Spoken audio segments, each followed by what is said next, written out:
या मालिकेच्या आजच्या भागात आपण पाहणार आहोत. अक्षरा घरी आलेली असते, मात्र तिला सतत मंदिरात घडलेला प्रकार आठवत असतो. त्याचवेळी तिची आई त्या ठिकाणी येते आणि अक्षराला काय झालं आहे हे विचारते. पण अक्षरा आधी तर तिला काही सांगायला तयारच नसते. पण मग आई तिला सतत विचारते की अक्षरा काय झालं आहे सांग मला. आणि त्यावेळी मग अक्षरा तिला सांगते की आई, आज मंदिरामध्ये माझी आणि अधिपतींची भेट झाली होती. आमचं थोडंसं बोलणंसुद्धा झालं, पण मग त्यानंतर अचानक दुर्गेश्वरी मॅडम त्या ठिकाणी आल्या. त्यांनी अधिपतींना सांगितलं की भुवनेश्वरी मॅडमची तब्येत बिघडली आहे आणि मग त्या अधिपतींना तिथून घेऊन गेल्या. आणि हे ऐकून आईला तर खूपच राग येतो. तर बाबा टाळ्या वाजवत म्हणतात की वा अक्षरा, छान. म्हणजे प्रत्येक वेळी जेव्हा तुम्ही भेटायचं ठरवता तेव्हाच त्या बाईची तब्येत कशी काय बिघडते गं? याआधीसुद्धा असंच घडलंय. मला तर आता असं वाटते की कोणीतरी ना तुमच्यावर पाळत ठेवते.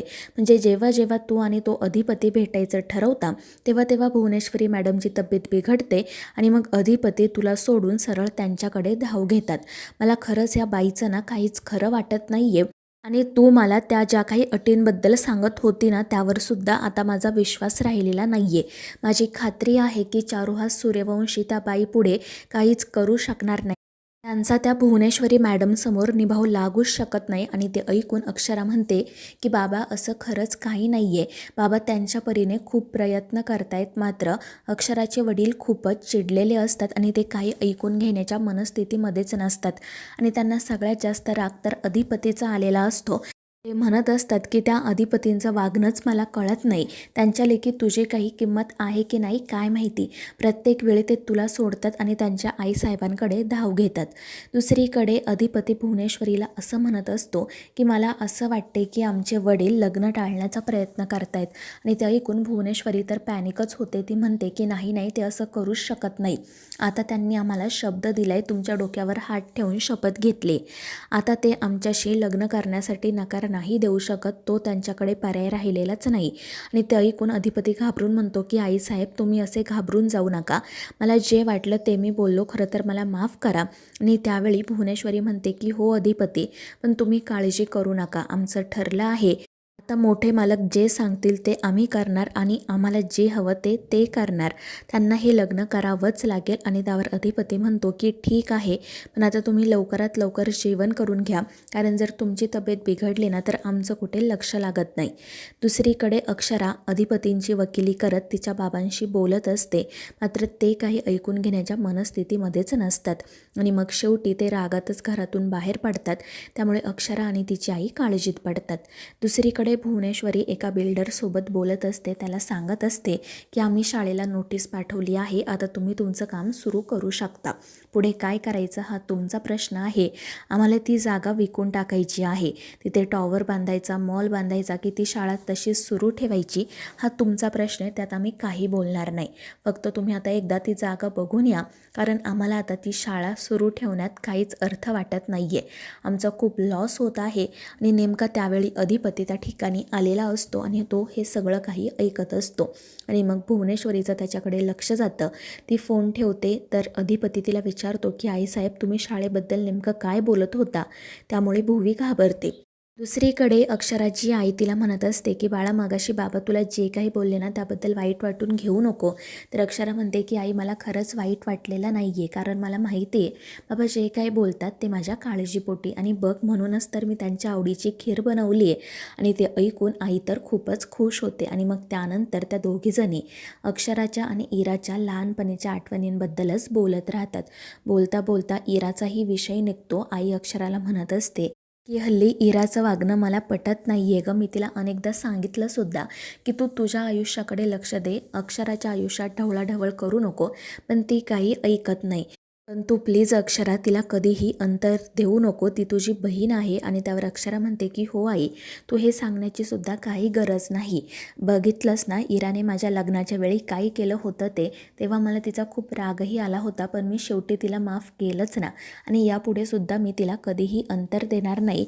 पण ती अधिपतींबद्दल आत्ता जे काही बोलत असते ना ते मला खरंच खटकतं.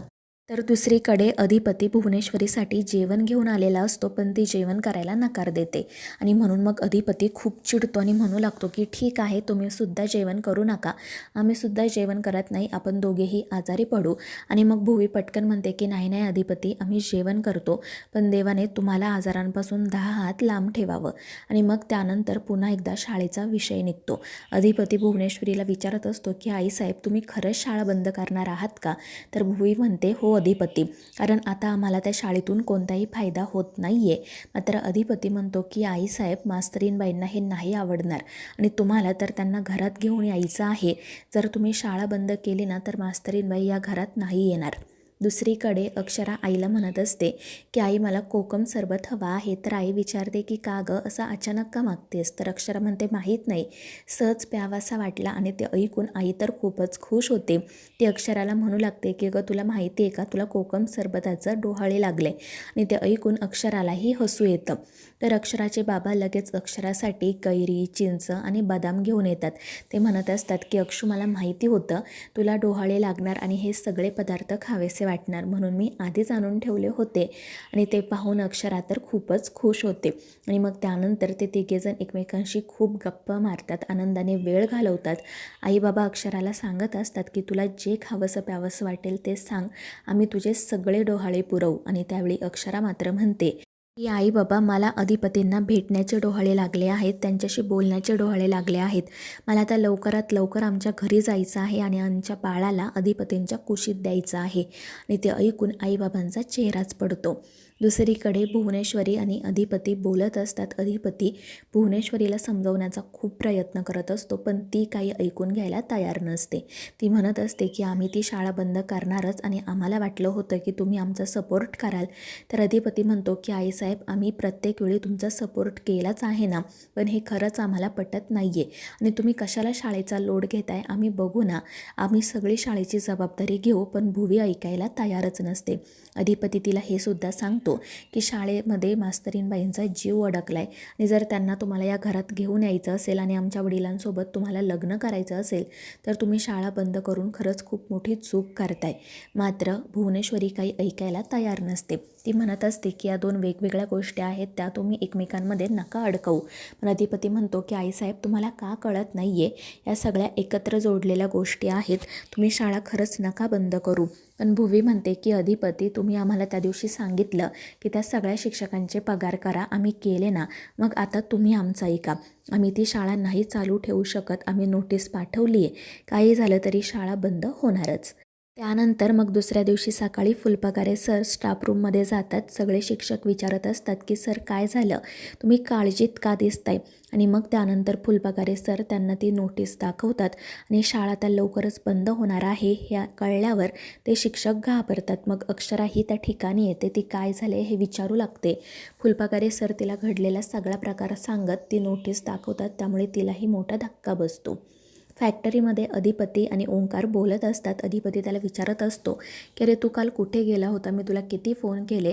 तर ओंकार नाटक करत सांगतो की अरे जिथे माझा अपघात झाला होता तिथे जवळच हॉस्पिटल होतं, मग मी एकटाच तिथे गेलो, असं वाटलं की कशाला उगाच तुला त्रास द्यायचा. आणि मग त्यानंतर अधिपती म्हणतो की ठीक आहे, पण आता पुढे स्वतःची काळजी घेत जा. आणि त्यावर ओंकारही हो म्हणतो. त्यानंतर मग अधिपती त्याला काल त्याची आणि अक्षराची भेट झाल्याचं सांगतो. आणि मग त्यांचं बोलणं सुरू असतानाच वकील त्या ठिकाणी येतात. अधिपतीनेच त्यांना बोलावून घेतलेले असते आणि तो वकील साहेबांना सांगतो की आमच्या आईसाहेब शाळा बंद करण्यासाठी निघाल्यात, त्यांनी शाळेला तशी नोटीसही पाठवली आहे, पण आम्हाला शाळा बंद व्हायला नको आहे, त्यामुळे आता तुम्हालाच यातून काहीतरी मार्ग काढावा लागेल. आणि मग त्यावर ते वकीलही म्हणतात की एक मार्ग आहे अधिपती, आणि मग ते मार्ग अधिपतीला सांगू लागतात. दुसरीकडे अक्षरा सगळ्या शिक्षकांना म्हणत असते की तुम्ही काळजी करू नका, काही झालं ना तरी ही शाळा मी बंद नाही होऊ देणार. मी स्वतः भुवनेश्वरी मॅडमसोबत बोलेल, ते अशी परस्पर शाळा नाही बंद करू शकत. आणि ते ऐकून फुलपगारे सर म्हणतात की अक्षरा, खरंच हे शक्य आहे का? तर अक्षरा म्हणते हो सर, तुम्ही नका काळजी करू, आपण या नोटीसला उत्तर देऊ. आणि मग ती सरळ नोटीसच फाडून फेकून देते. त्यानंतर ती चारुहास सरांना फोन करते आणि हा सगळा प्रकार सांगते. त्यामुळे ते सुद्धा खूप चिडतात. तर दुसरीकडे अधिपतीसुद्धा अस्वस्थच असतो. त्याला सतत भुवनेश्वरीचं बोलणं आठवत असतं. आईसाहेब अचानक असा निर्णय का घेत आहेत हेच त्याला समजत नाही. पण शाळा बंद होऊ नये म्हणून आपण काहीतरी प्रयत्न करायलाच हवे असं त्याचं मत असतं. दुसरीकडे फुलपगारे सर अक्षराला फोन करतात. ते दोघेजण शाळेबद्दलच बोलत असतात. सर खूपच घाबरलेले असतात. तर अक्षरा म्हणत असते की काळजी करू नका, मी शाळा बंद नाही होऊ देणार. आणि नेमकं तिचं बोलणं आई बाबा ऐकतात. आणि आता या भुवनेश्वरी मॅडमने नवीनच काय सुरू केलं आहे असं म्हणत ते दोघेही भुवनेश्वरीवर खूप चिडतात. त्यांना समजून चुकलेलं असतं की भुवनेश्वरी हे सगळं मुद्दाम अक्षराला त्रास देण्यासाठीच करते. दुसरीकडे चारुहास सरांनी सुद्धा वकिलांना बोलावलेले असते. ते सुद्धा शाळा बंद होऊ नये म्हणून वकिलांची मदत घ्यायचं ठरवतात. ते म्हणत असतात की ती शाळा भुवनेश्वरीच्या नावावर आहे, पण आपण काहीतरी करायलाच हवं. ते अशी परस्पर शाळा नाही बंद करू शकत. आणि त्यावर ते वकील म्हणतात की आम्ही यातून काही मार्ग निघतोय का ते पाहतो, तुम्ही काळजी नका करू. दुसरीकडे अक्षरा आणि फुलपगारे सर बोलत असतात. फुलपगारे सर खूपच घाबरलेले असतात.